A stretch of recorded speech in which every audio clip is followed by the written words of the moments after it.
Program gerobak dan modal usaha Partai Perindo terus merambah ke berbagai daerah di Indonesia.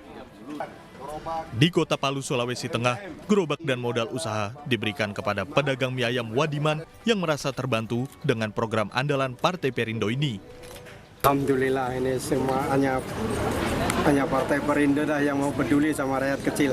Semoga minggu depan lagi, tiap minggu tiap pekan kita coba untuk memberikan bantuan gerobak kepada yang membutuhkannya. Jadi nyata bahwa Partai Perindo dengan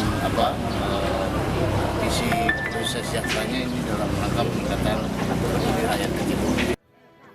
Sementara itu di Manado, Sulawesi Utara, program sosial Partai Perindo menyasar para korban banjir di Kelurahan Pal 2 dan Kelurahan Singkil. Bantuan disalurkan untuk mencukupi kebutuhan warga yang terdampak bencana banjir. Kami sebagai masyarakat lingkungan Kelurahan Pal 2 berterima kasih banyak pada Partai Perindo yang dalam hal ini sudah membantu dan memberi bantuan, meringankan beban di warga yang ada di terdampak banjir di lingkungan ini. Kami memberikan beras dan sabun cuci, sabun mandi sama sabun cuci baju dan cuci piring. Partai Perindo berkomitmen akan terus membantu masyarakat melalui berbagai program pro rakyat. Tim Liputan iNews melaporkan. Pemirsa, minyak goreng subsidi pemerintah masih langka di sejumlah daerah. Dinas Perindustrian dan Perdagangan Jawa Barat menduga ada penimbunan minyak subsidi oleh oknum pelaku usaha.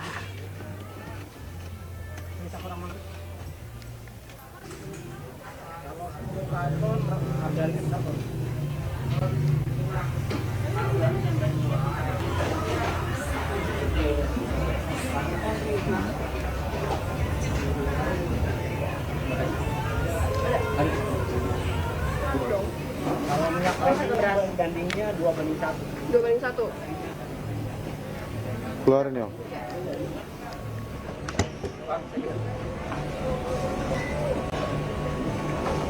Kelangkaan minyak goreng bersubsidi atau minyak kita juga terjadi di Pasar Palmerah, Jakarta Barat. Karena stok langka namun permintaan tinggi sehingga minyak bersubsidi ini dijual melebihi harga eceran tertinggi. Rata-rata para pedagang menjual minyak kita seharga Rp16.000 per liter, melebihi HET sebesar Rp14.000 per liter. Kelangkaan minyak goreng bersubsidi sudah terjadi sejak sebulan terakhir.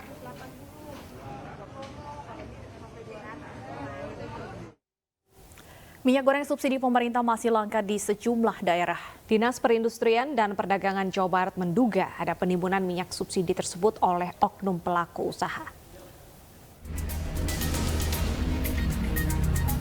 2 pekan terakhir minyak goreng program pemerintah Minyak Kita sulit ditemukan oleh masyarakat.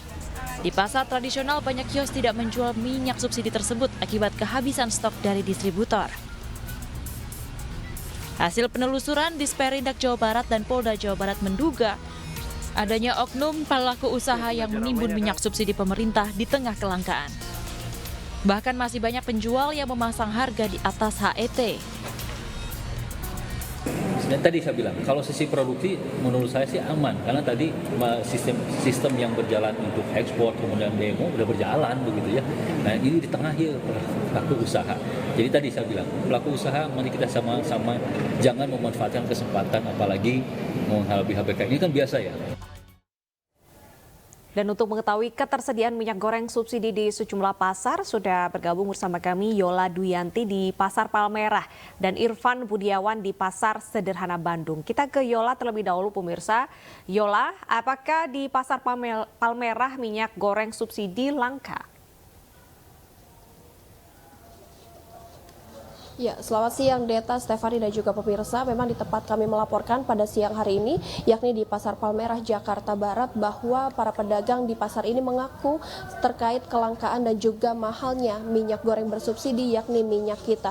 Bahkan tadi kami memantau di pasar ini, dari sekian banyak warung di pasar ini, bahkan yang menjual Minyak Kita ataupun yang masih menyediakan stok dari Minyak Kita sendiri, ini hanya sekitar 2 warung saja. Dan kami tadi juga sempat mewawancarai beberapa pedagang di pasar ini yang yang mengaku bahwa kelangkaan dari minyak kita ini sudah terjadi dari awal tahun 2023 silam. Dan untuk itu memang para pedagang di pasar ini terpaksa harus menjual minyak kita seharga Rp16.000 per liternya atau setara dengan Rp32.000 per 2 liternya. Dan kelangkaan ini sudah terjadi sejak awal tahun 2023 lalu. Lalu untuk mengetahui bagaimana stok minyak bersubsidi di Pasar Bandung, ini sudah bersama kami Irfan Budiawan di Pasar Sederhana Bandung. Irfan, silakan dengan laporan Anda.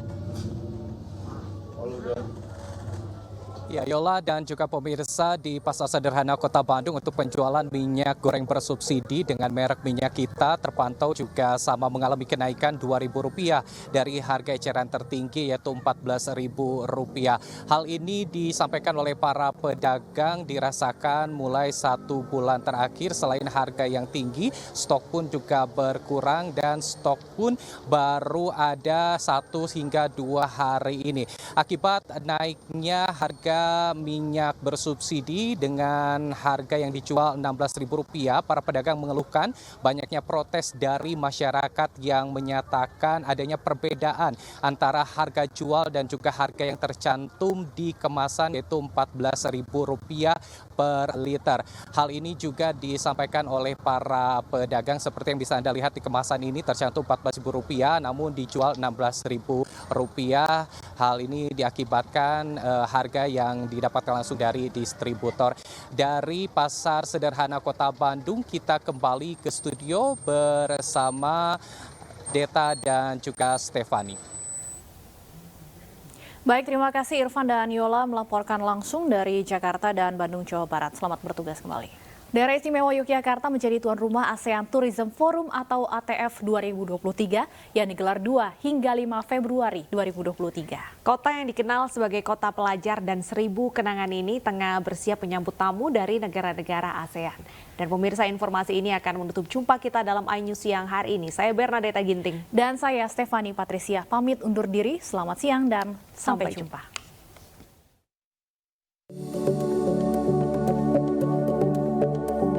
Daerah Istimewa Yogyakarta, sebuah kota yang terletak di selatan Pulau Jawa, dikenal sebagai kota yang istimewa. Kota Yogyakarta terlahir sebagai kota yang mempertahankan konsep tradisional dan nilai budaya Jawa. Tak heran jika kota Yogyakarta menjadi tanah kelahiran banyak seniman tanah air, sehingga mendapat julukan kota seni di Indonesia. Suasana kota yang nyaman serta ramah tamah masyarakatnya menjadi daya tarik tersendiri untuk para wisatawan lokal maupun mancanegara untuk berpetualang mengeksplor pesona keindahan dari kota ini. Karena alasan tersebut, kota Yogyakarta masuk dalam daftar tujuan pariwisata yang paling diminati di Indonesia. Ragam kuliner yang terdapat di kota ini juga tak kalah menarik. Berbagai hidangan dengan cita rasa manis dan gurih yang khas serta otentik semakin melengkapi perjalanan dalam eksplorasi rasa di kota Yogyakarta. Pesona alam kota Yogyakarta yang luar biasa indah menjadikan kota ini sebagai salah satu tempat terbaik untuk berwisata, sekaligus melepas penat dari hiruk-pikuk ibu kota. Para wisatawan yang berkunjung ke kota Yogyakarta sekaligus dapat menikmati keindahan bangunan relief bersejarah di Provinsi Jawa Tengah yang bersinggungan langsung dengan kota Yogyakarta. Salah satunya adalah Candi Borobudur. Selain termasuk dalam daftar 5 destinasi super prioritas di Indonesia, Candi Borobudur juga mendapat pengakuan dari UNESCO sebagai warisan budaya dunia. Selain Candi Borobudur, juga banyak candi yang dapat dikunjungi, seperti Candi Roromendut dan Candi Prambanan.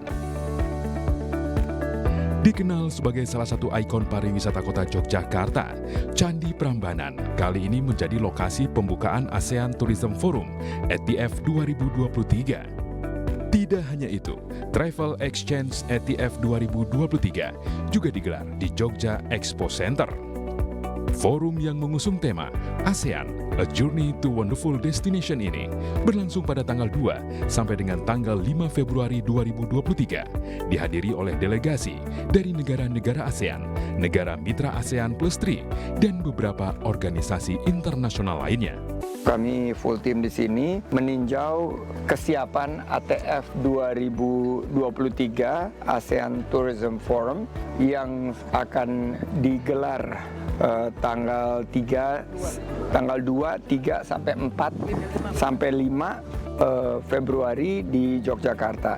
Dan ini mengulang 20 tahun yang lalu Jogja menjadi tuan rumah ASEAN Tourism Forum. Dan tentunya saya ingin mengajak seluruh masyarakat pariwisata dan ekonomi kreatif, terutama yang ada di wilayah daerah istimewa Yogyakarta, untuk mendukung dan mensupport ketuan rumahan Indonesia di ATF 2023 di Yogyakarta. Atas terselenggaranya forum tersebut, Menteri Pariwisata dan Ekonomi Kreatif Sandiaga Uno turut meninjau langsung proses persiapan yang dilakukan dalam rangka penyelenggaraan ATF 2023 dalam kunjungan kerja di kota Yogyakarta. Jogja memiliki lengkapan infrastruktur dan juga daya tarik alam dan budaya yang menjadi kekuatan pariwisata dan juga ekonomi kreatif Indonesia. Event yang sangat strategis, bersejarah, dan kita harapkan akan jadi pemicu percepatan pencapaian target 7,4 juta wisatawan mancanegara dan terbukanya 2024 4,4 juta lapangan kerja baru. Tentu ini kesempatan yang sangat baik untuk pemerintah daerah istimewa Yogyakarta, karena ini merupakan satu investasi promosi bagi daerah istimewa Yogyakarta dan sekitarnya. Betul, kami ingin produk UMKM dan ekonomi kreatif Jogja ini bisa dibawa oleh para delegasi. Dan ini kesempatan baik untuk kita tunjukkan bahwa Jogja menjadi daerah tujuan tidak hanya pariwisata tapi ekonomi kreatif. Karena pariwisata ini mampu menciptakan 6 kali lipat jumlah lapangan kerja. Dengan adanya tambahan lapangan pekerjaan, tambahan penghasilan, maka kesejahteraan masyarakat akan meningkat. Dan itu yang nanti akan kami dorong dalam perhelatan ASEAN Tourism Forum. Kita harapkan akan lebih banyak investasi di sektor pariwisata, akan buka peluang usaha dan lapangan kerja, meningkatkan taraf hidup dari masyarakat sehingga angka kemiskinan yang dilaporkan akan semakin turun. Hal ini selaras dengan misi Kementerian Pariwisata dan Ekonomi Kreatif untuk menjadikan Indonesia sebagai salah satu surga dunia dalam sektor pariwisata. Sudah saatnya liburan di Indonesia aja.